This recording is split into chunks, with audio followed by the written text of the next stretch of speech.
कक्षा 12 के विद्यार्थियों, आज की इस कक्षा में आपका स्वागत है और हम हिंदी विषय के अंतर्गत उप विषय संधि पर चर्चा करते हैं। तो सबसे पहले ये जानना जरूरी है कि संधि क्या है, संधि का शाब्दिक अर्थ क्या है। तो संधि का शाब्दिक अर्थ लिया जाए तो संधि का अर्थ होता है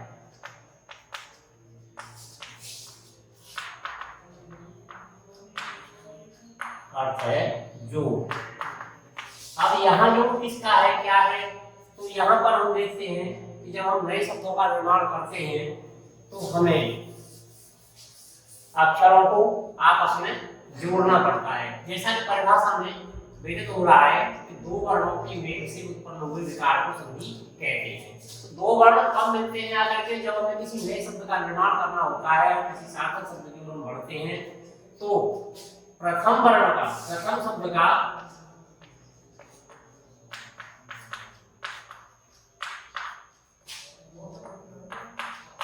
अंतिम वर्ण और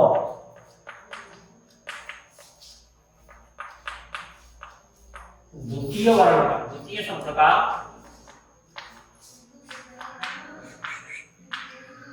प्रथम वर्ण आपस में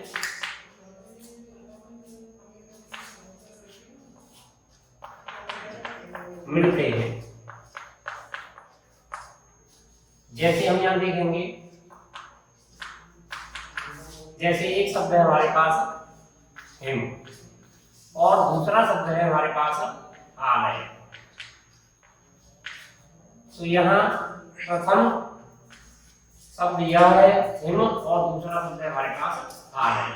तो यहाँ पर हम देखेंगे कि प्रथम शब्द का, जैसा हमने अभी कहा कि प्रथम शब्द का अंतिम वर्ण ये म और इधर दूसरे शब्द का प्रारंभिक वर्ण आ,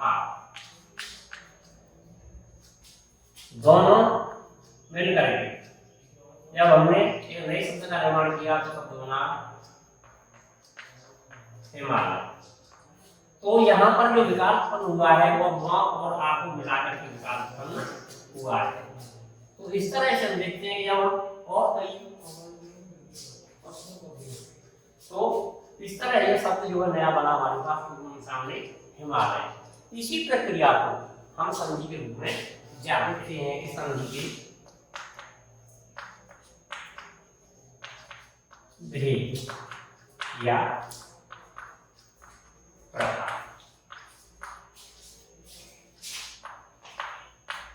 तो विद्यार्थियों, संधि 3 प्रकार की होती है।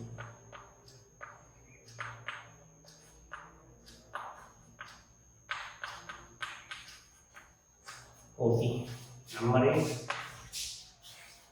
स्वर संधि,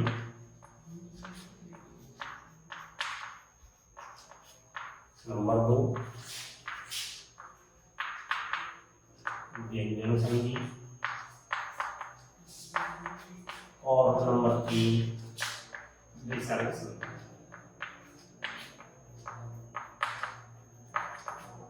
अब इन तीनों संधियों के बारे में थोड़ी सी जानकारी हम और लेते हैं। तो स्वर संधि किसे कहते हैं? स्वर संधि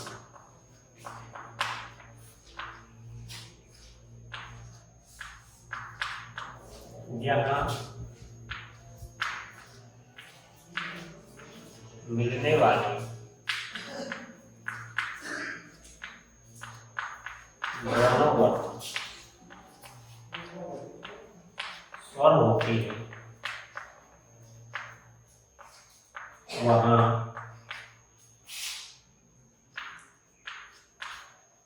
स्वर संधि होती है। अर्थात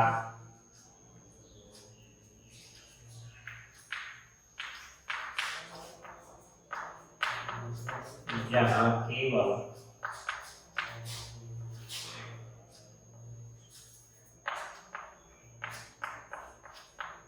स्वरों का मेल होता है वहाँ स्वर संधि होती।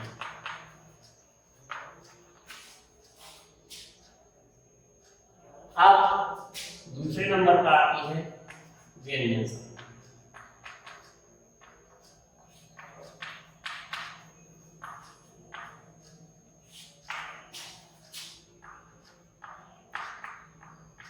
यहाँ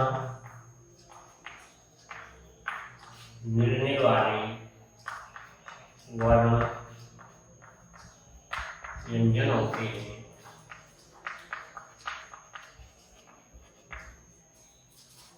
वहाँ व्यंजन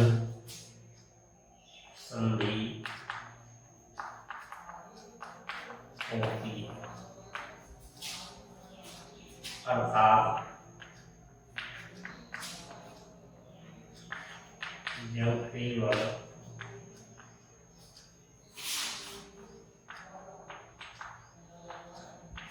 व्यंजन की आपस में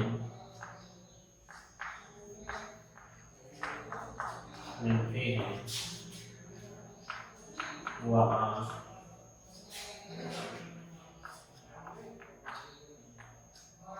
व्यंजन संधि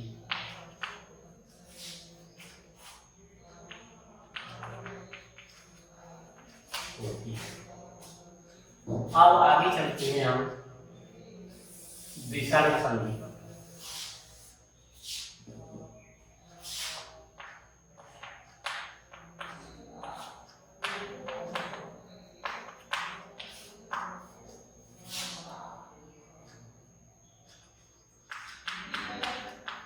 वर्णों की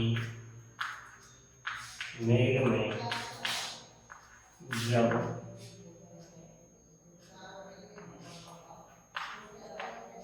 प्रथम शब्द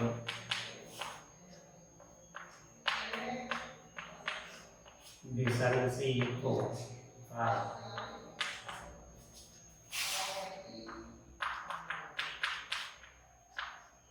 तब वहाँ विसर्ग संधि होती है।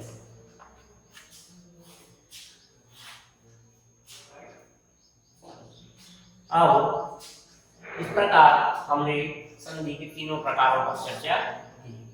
अर्थात एक बार फिर से हम दोहराते हैं कि जहाँ मिलने वाले दोनों वर्ण स्वर होते हैं वहाँ स्वर संधि होती है, और जहाँ केवल व्यंजनों का मेल होता है उसे व्यंजन संधि कहते हैं। और जब प्रथम वर्ण विसर्ग से युक्त होता है तो ऐसी संधि जहाँ पर होती है, ऐसा मेल जहाँ पर होता है उसे हम विसर्ग संधि के नाम से जानते हैं। अब पुनः पीछे लौटते हुए हम स्वर संधि की ओर ही आते हैं।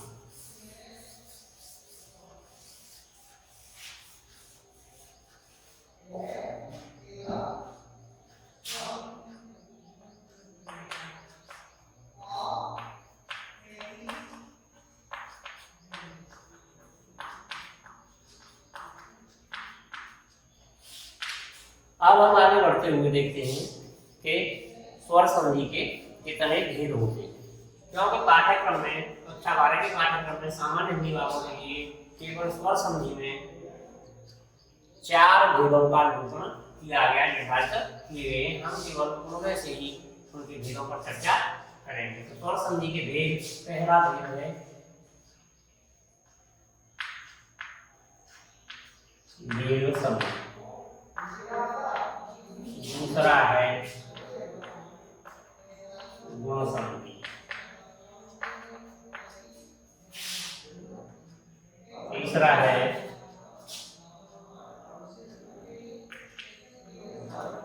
वृद्धि संधि, चौथा है यम संधि, और पांचवा है अयाम संधि। और छठवां है पूर्व रूप संधि।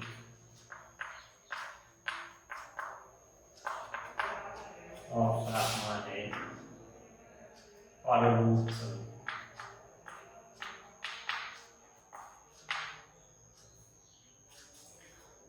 तो यहाँ पर विद्यार्थियों आपके पाठ्यक्रम में दीर्घ संधि, गुण संधि, यह संधि और आदि संधि को भी निर्धारित किया गया है। तो यहाँ प्रसंगानुकूल हम केवल इनके बारे में ही चर्चा करेंगे।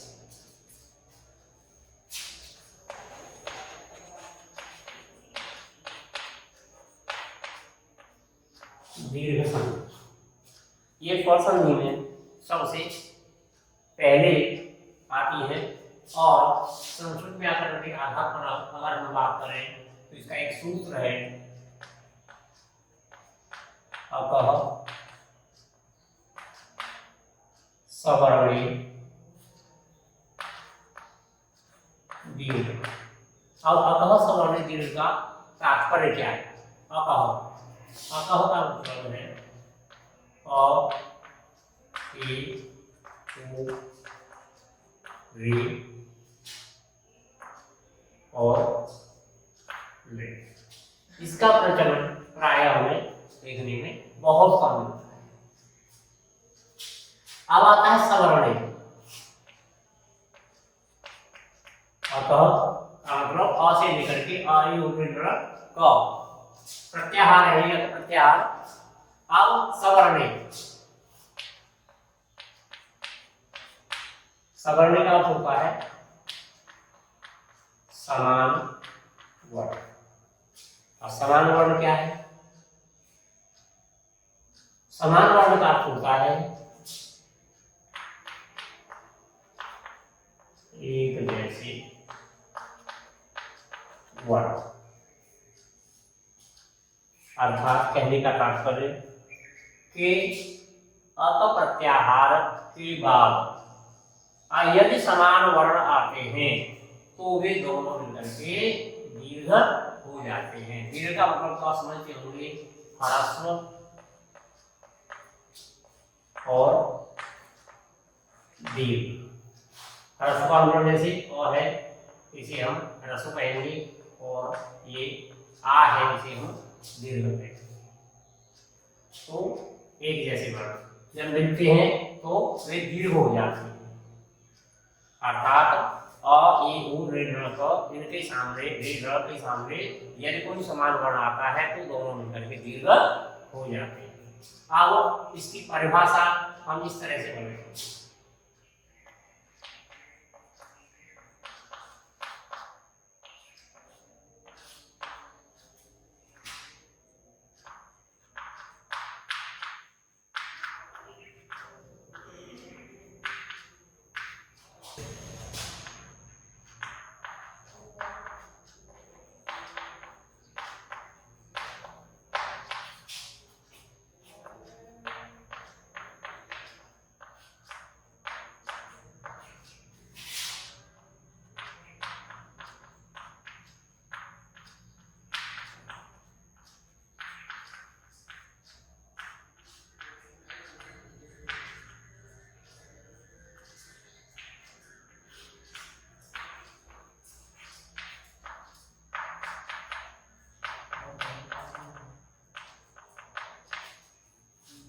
अ ए उ ऋ के बाद यदि समान वर्ण आता है तो दोनों मिलकर के दीर्घ हो जाते हैं।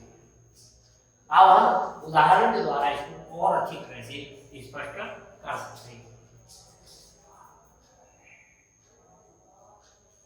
अब यहाँ पर एक चीज और देखने की होती है कि एक तरफ ह्रस्व है दूसरी तरफ भी ह्रस्व है तब भी दीर्घ होगा।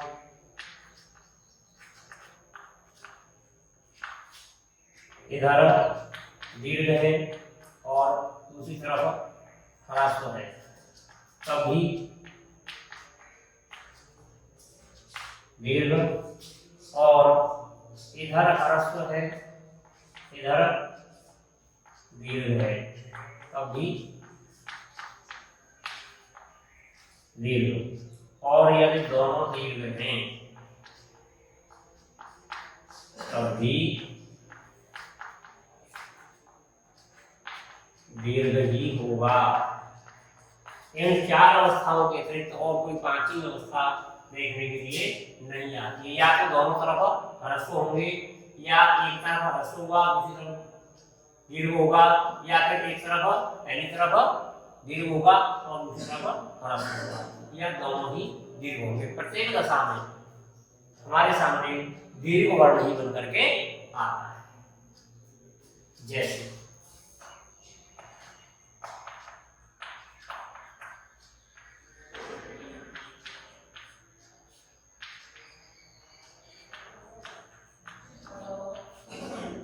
अब हम यहाँ देखें, एक शब्द है हमारे पास कृष्ण और दूसरा है अयन। तो यहाँ हम देखेंगे कि कृष्ण शब्द का जो अंतिम वर्ण है वह है अ, जो अकारांत है इसका अ, और दूसरी तरफ दूसरे शब्द का प्रथम वर्ण भी अ है। तो नियम के अनुसार दोनों मिलकर के दीर्घ हो जाएगी और शब्द का रूप सिद्ध होगा कृष्णायन। दूसरा शब्द हम लेते हैं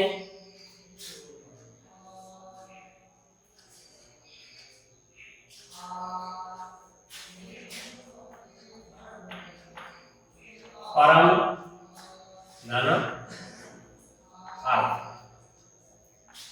यहां भी वही स्थिति है, प्रथम शब्द का अंतिम वर्ण म है जो अकारांत है, और दूसरे शब्द का प्रथम वर्ण है वह अ है। दोनों मिलकर के दीर्घ हुए और शब्द रूप बना हमारा परवा। इस तरह से और अन्य उदाहरण भी हम देख सकते हैं।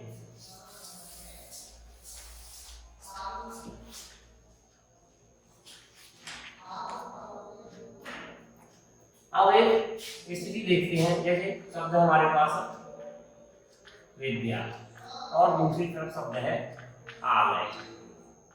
तो अब देखते हैं कि विद्या शब्द का जो अंतिम वर्ण है वह आकारांत है, आ है, दीर्घ है, और दूसरी तरफ भी आ दीर्घ है।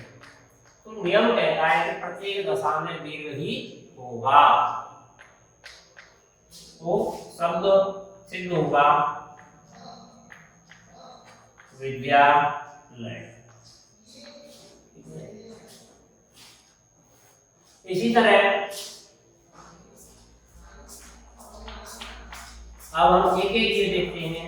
एक शब्द हमारे पास है जेड और दूसरी तरफ है ई। एक तरफ ए ह्रस्व है, दूसरी तरफ ए दीर्घ है।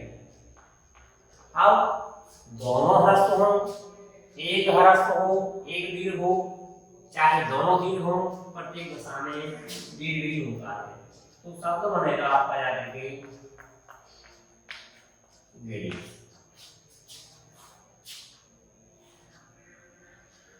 ओ के लिए हम देखेंगे तो हमारे पास शब्द है धान और दूसरा शब्द है हमारे पास उदय। तो यहाँ दोनों तरफ ह्रस्व ओ है, नियम के अनुसार दीर्घ हुआ और शब्द बना भानुदय।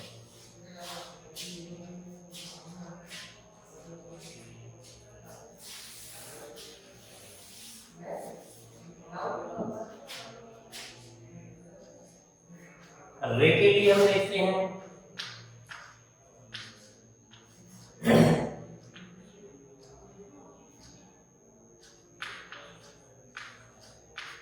यहाँ पितृ शब्द में रे है और दूसरी ओर भी रे है। दीर्घ होगा, शब्द जाएगा आपका बन करके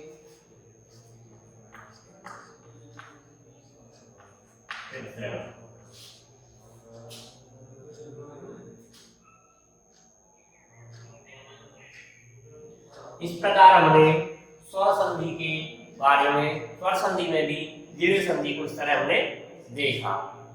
अब इसमें एक विशेष बात जो आती है निकल करके, उसकी ओर मैं आपका ध्यान आकर्षित करना चाहता हूं,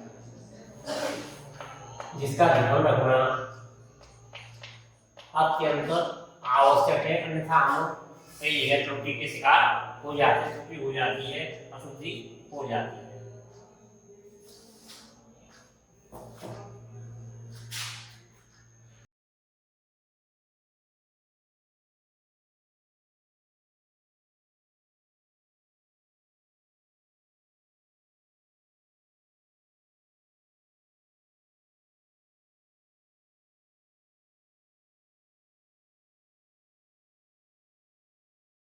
रे और रे दोनों समान सवर्ण संज्ञक है, इसलिए इनको समान वर्ण माना जाता है।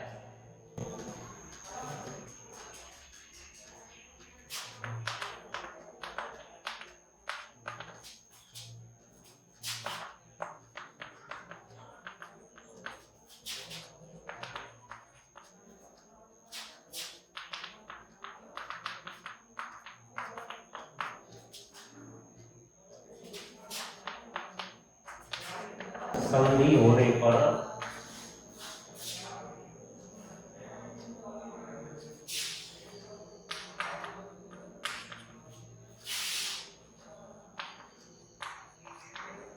दोनों के साथ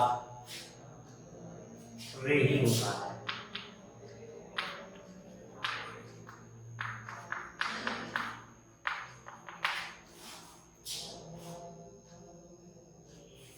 इस तरह हमने दीर्घ संधि के बारे में देखा। अब दूसरे नंबर पर आती है गुण संधि। अब गुण संधि की परिभाषा हम देखते हैं।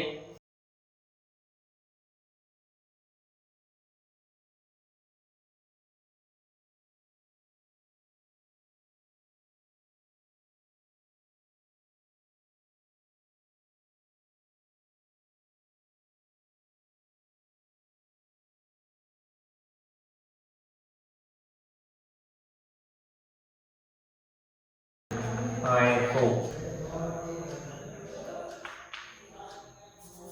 ए और ई के स्थान पर ए तथा यदि ओ आए तो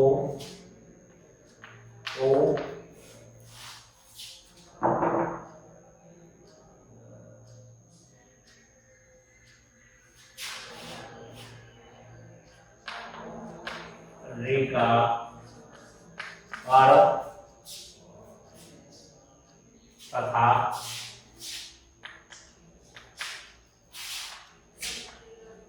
अलग हो जाता है। और या आके बाद ए ई रे या रे आए तो ए और ई के स्थान पर ए और ओ आए तो ओ हो जाता है, और रे का अर्थ था रे का अल हो जाता है। अब हम उदाहरण के द्वारा इसको और अधिक स्पष्ट करते हैं।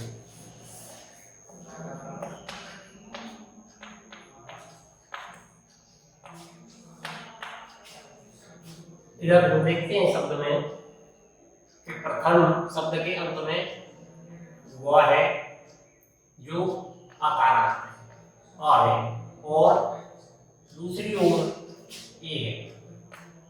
नियम के अनुसार दोनों मिलकर के आ और ए मिलकर के ए शब्द बना दे दे। दूसरा शब्द लेते हैं हम जित इंद्री। तो यहां देखते हैं का में आ है और इधर ए है, दोनों मिलकर के बना ए। शब्द इस तरह निकल करके आया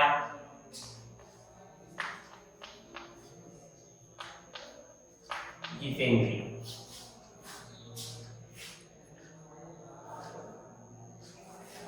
अब उदाहरण लेते हैं हम ओ वाला, महाधन उत्साह। तो यहाँ आ है और इधर ओ है।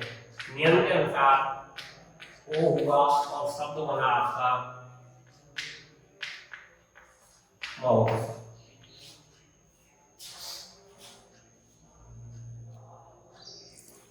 और शब्द लेते हैं हम चंद्र घन उदय। यहाँ द्र में आ है और इधर ओ है, दोनों मिलकर के ओ हुआ और शब्द बना चंद्र। बहुत सारे शब्द हो सकते हैं, बहुत सारे उदाहरण हो सकते हैं, हम अन्य और उदाहरण भी देख सकते हैं। अब हम लेते हैं उदाहरण राजभवन ऋषि।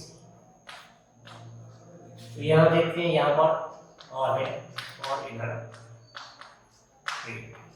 तो नियम कहता है कि दोनों मिलकर के और हो जाते हैं, तो शब्द बनेगा आपका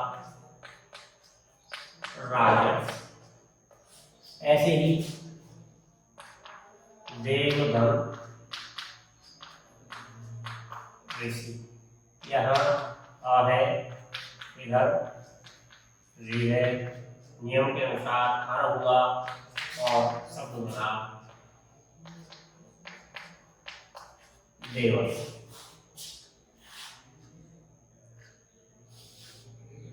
आओ घड़ी का उदाहरण देखें।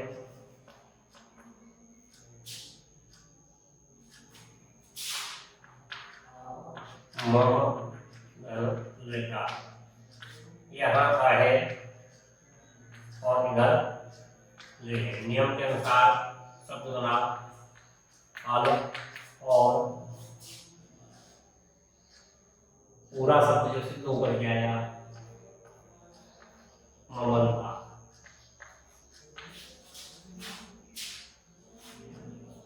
ऐसे ही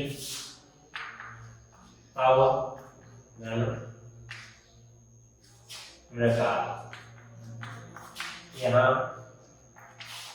और इधर रे अल हुआ और शब्द बना कवर हुआ। इस तरह से आपकी ये दो संधियों स्वर संधि के दो भेद आपके सामने पूर्ण हो। अब हम आगे बढ़ते हैं यण संधि। यण संधि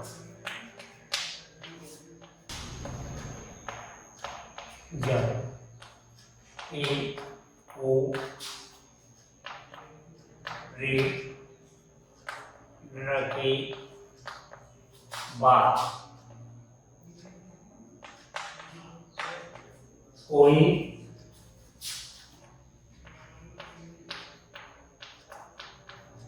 असमान स्वर आता है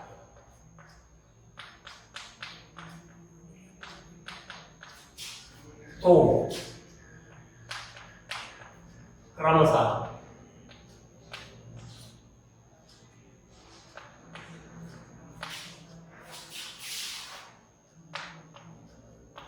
एक स्थान पर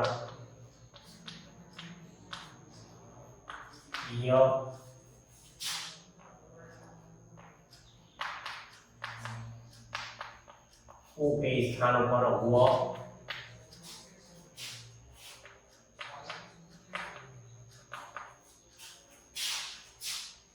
रे के स्थानों पर आधार राहलम और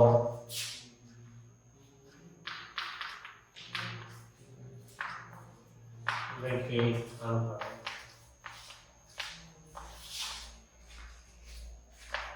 ला हो जाता है। अब यहाँ देखते हैं कि असमान शब्द से क्या तात्पर्य है। असमान शब्द का तात्पर्य यहाँ पर ये है कि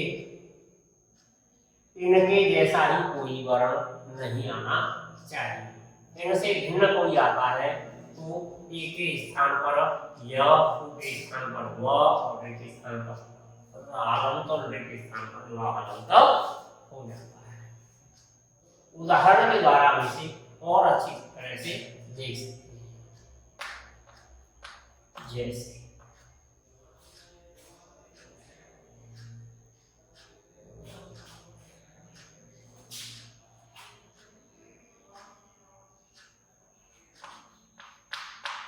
हमारे पास एक शब्द है प्रति और दूसरा है एक।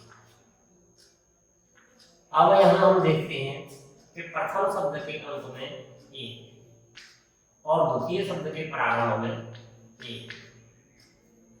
जो नियम के अनुसार हम देखते हैं तो समान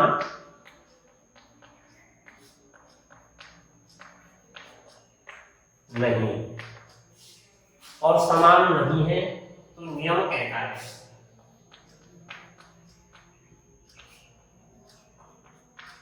नियम के अनुसार। यदि असमान स्वर आता है तो एक के स्थान पर यह हो जाता है।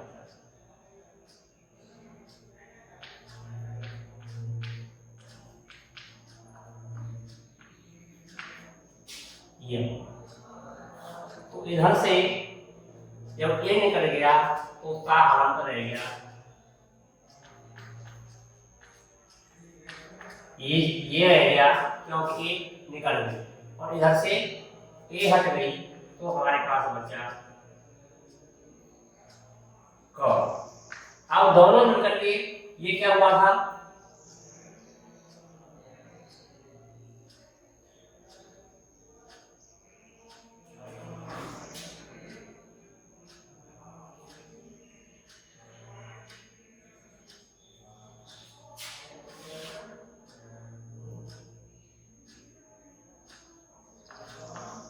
शब्द निकला हमारा प्रत्येक।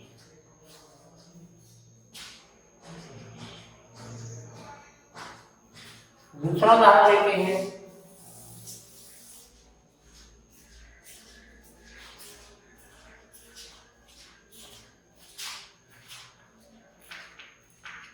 यदि धन आपकी इधर ए है और इधर और दोनों मिलकर के यह हो गई और शब्द बना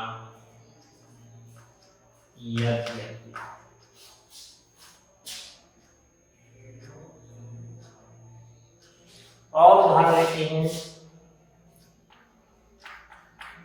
एक धन यहाँ इधर ई है इधर ओ है, दोनों मिलकर के यह हुआ और शब्द बना उत्तम।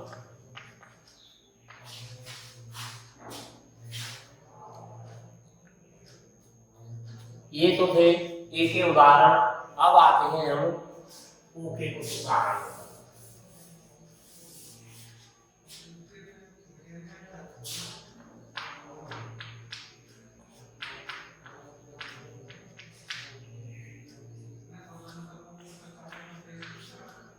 यहाँ देखें यहाँ वो है और इधर आज नियम के अनुसार वह हुआ और शब्द बना मनोबल।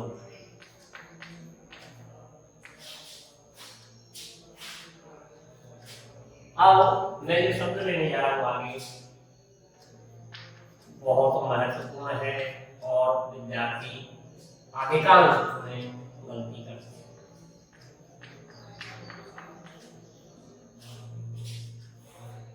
शब्द है शोधन आलस। आज इसको जरा ध्यान से देखें। यहाँ वो है और इधर आलस। नियम के अनुसार वह हुआ और ये दीर्घ है, ये दीर्घ को हम यहाँ दीर्घ कर लेते हैं। तो शब्द बना आपका स्वागत। जबकि विद्यार्थियों से इस शब्द की संधि विच्छेद जब कराई जाती है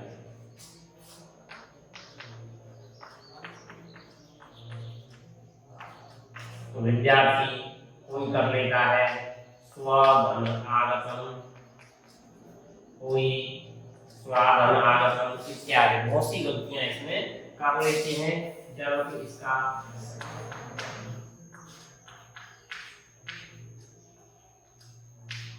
यहाँ देखें, यहाँ रेडी है और इधर तो ये हलंत हो जाएगा और शब्द बनेगा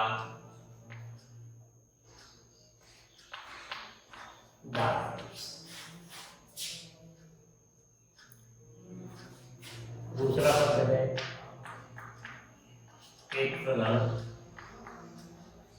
आकर, यहाँ रेडी है और इधर आए क्या हो गया, तो शब्द बनेगा चित्रा।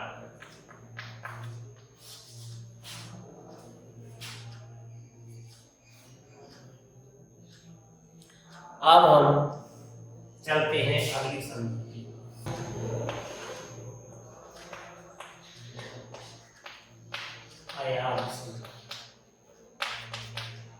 अयाद संधि में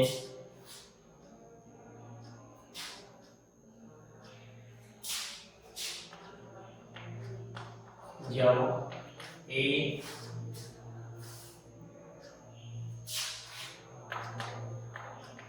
ओ या औ के बाद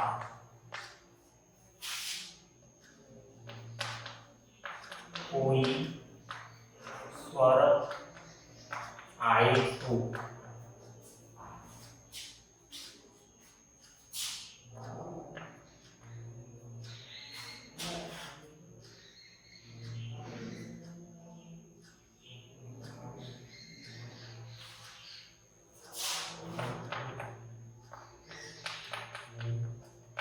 के स्थान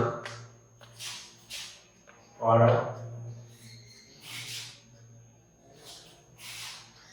अय और आय तथा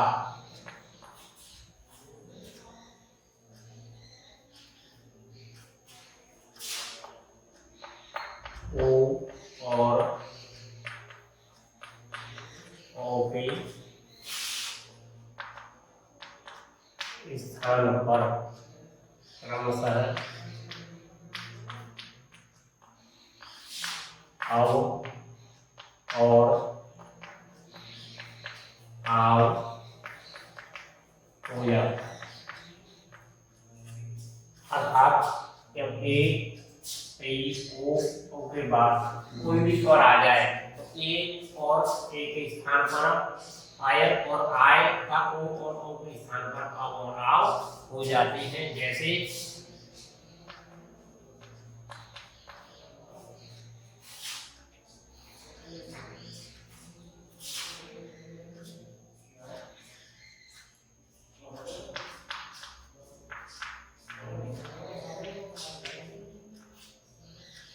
ये शब्द ले इसमें ये है और इधर आ है अनम करके हुआ आए तो शब्द बना आपका नयन। इसी तरह से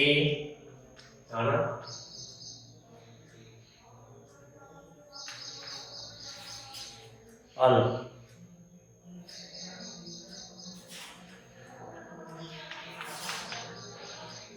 इधर ए है और इधर आ है बराबर है टावर सायलम।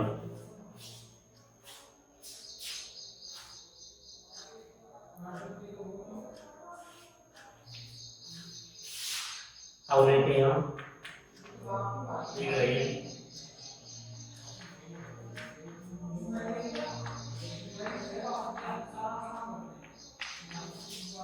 यहाँ है और इधर आ है। नियम के अनुसार आय सात बोला नाय ये बहुत ही महत्वपूर्ण है और इस संधि के संदर्भ में विद्यार्थी अत्यधिक औषधियां कहा जाती है। ओ शब्द हमारा ओ नियम के अनुसार यहाँ ओ है और इधर आ है। आओ शब्द बना और क्योंकि ओ और आ दोनों मिलकर के अब हो गया और शब्द बना पावर।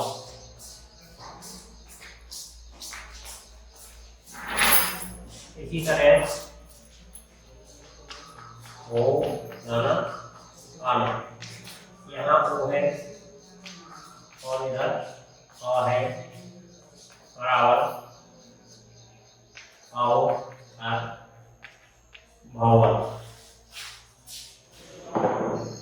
अब लेते हैं हम ओ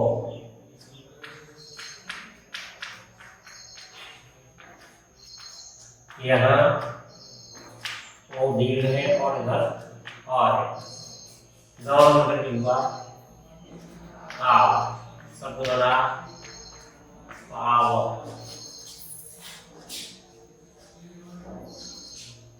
दूसरा है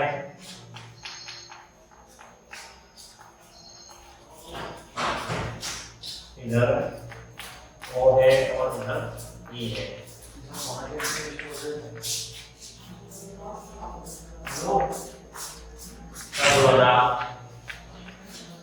नाव।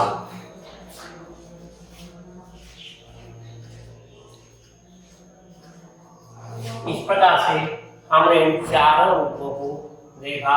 अब मैं अभ्यास के लिए कुछ शब्द आपको दे रहा हूँ जिनका आप अभ्यास के द्वारा समझने का प्रयास करें।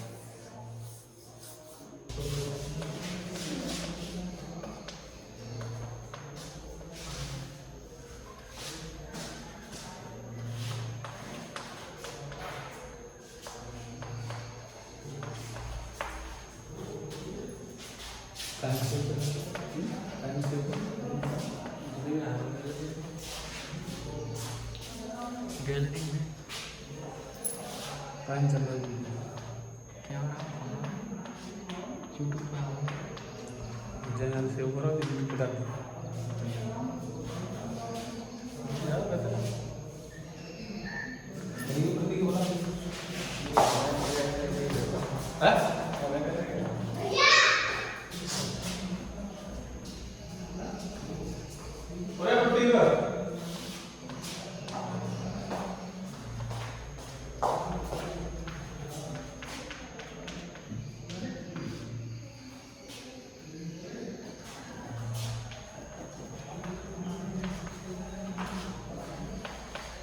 बोले कि क्या बोले बोलने की लड़ाई।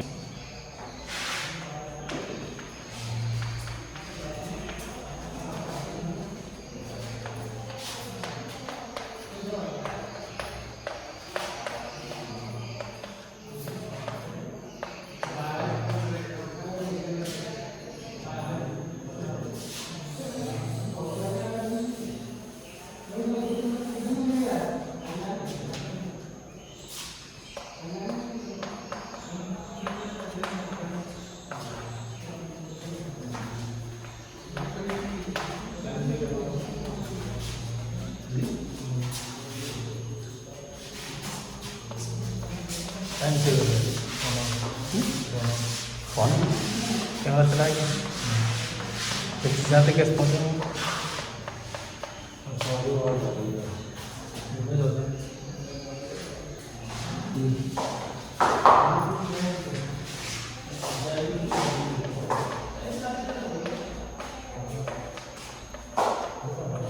अब इनकी समझी करनी है।